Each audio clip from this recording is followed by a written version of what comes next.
Have you ever thought about how a trade war could suddenly double the price of your favorite car?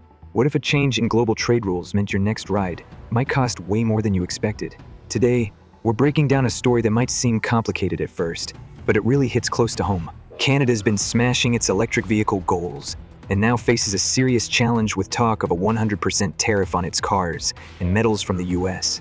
That's right, this could not only affect big names like Tesla, but might also change how much we pay for our cars.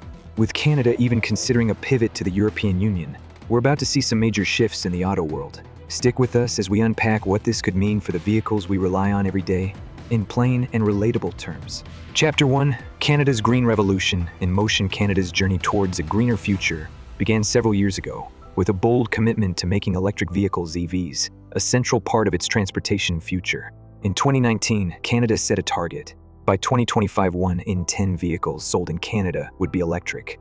And astonishingly, the country has reached that target 2 years ahead of schedule. This rapid shift is driven by a combination of government incentives, rebates, and investments in infrastructure.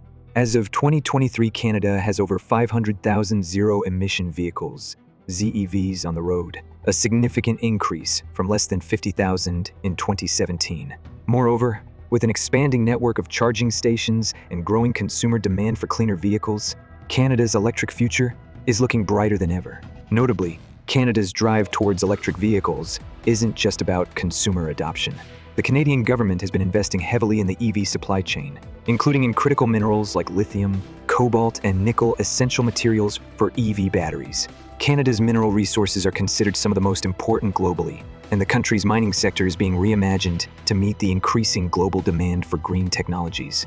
Chapter 2, Trump's tariff bombshell. But amid this momentum, a new and troubling challenge emerged. In 2023, President Donald Trump escalated his America First trade policies by threatening to impose a 100% tariff on Canadian-made vehicles and metals. This move could decimate Canada's auto and metal industries, and the timing couldn't be worse for both nations.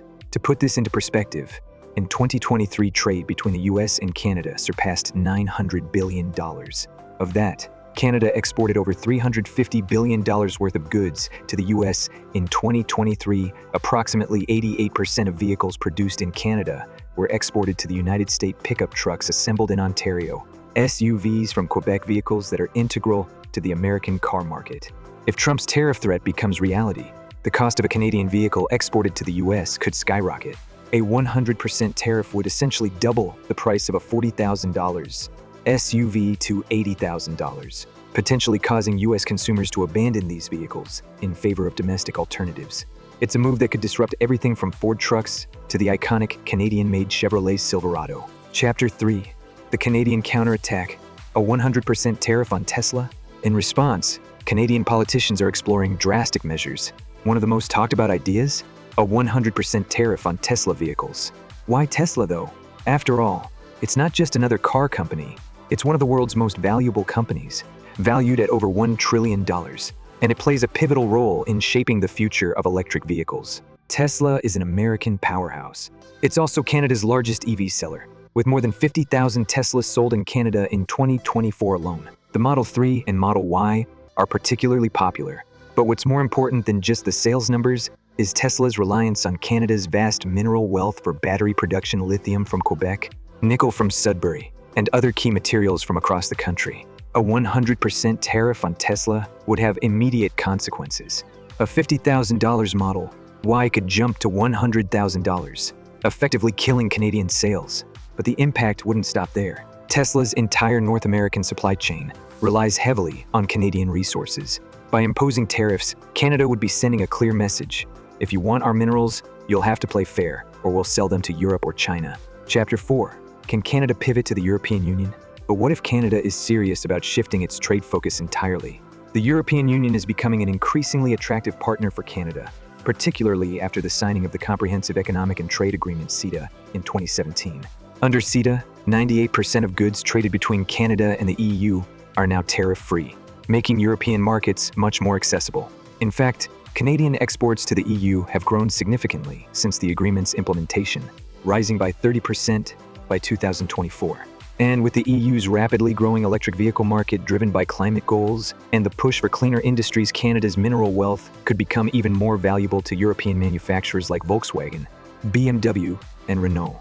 Europe's demand for lithium, cobalt, and nickel is skyrocketing as automakers shift towards electric vehicles. With rich reserves of these materials in Quebec, Ontario, and Manitoba, Canada could become Europe's key supplier for EV batteries. And with KETA in place, Canadian exports can flow to Europe without tariffs, providing a competitive edge over other global suppliers. Chapter 5: Everyday Impact. What this means for you. But beyond the headlines and trade negotiations, what do these changes mean for everyday people? How will these tariffs and shifts in trade policy affect your daily life? Let's break it down. First, let's talk about the cost of living. If tariffs are imposed on Canadian-made cars, especially those coming from brands like Chevrolet and Tesla, it could lead to higher prices for consumers. A truck or SUV that once cost $40,000 could suddenly jump to $60,000 or more for families looking for affordable transportation. That's a significant blow. The rising cost of electric vehicles could also slow down the push for greener cars, especially for middle-income households that rely on government incentives to make the transition to electric. It's not just the price of cars, gasoline prices, and the push for electric vehicles are also on the line. A disrupted auto industry could delay the widespread adoption of electric vehicles in both Canada and the US. Consumers might find themselves paying more at the pump for years to come, while EVs could become out of reach for many. And it's the workers on the ground who'll feel the pain most. Factory workers in Ontario, Quebec, and across Canada rely on the stable flow of trade between the US and Canada. A 100% tariff would lead to layoffs, factory closures, and a ripple effect throughout the industry, affecting everything from auto parts to steel and aluminum production. Entire communities dependent on these jobs could face severe economic strain. Chapter 6: The Way Forward. A strategic game of leverage. So, will Canada shift its trade focus entirely to Europe? It's unlikely, at least in the short term. The proximity of the US market, the ease of logistics, and the deep integration of the two economies make cutting ties impractical. But Canada is sending a message to the US that it has options. This is not just about Tesla or tariffs. It's about leveraging trade policy to create bargaining power. By strengthening ties with Europe, Canada is positioning itself to reduce its dependency on the US market and mitigate the risk of a trade war with its southern neighbor. In conclusion, Canada's bold push into electric vehicles has already exceeded its ambitious goals, but now faces a critical turning point.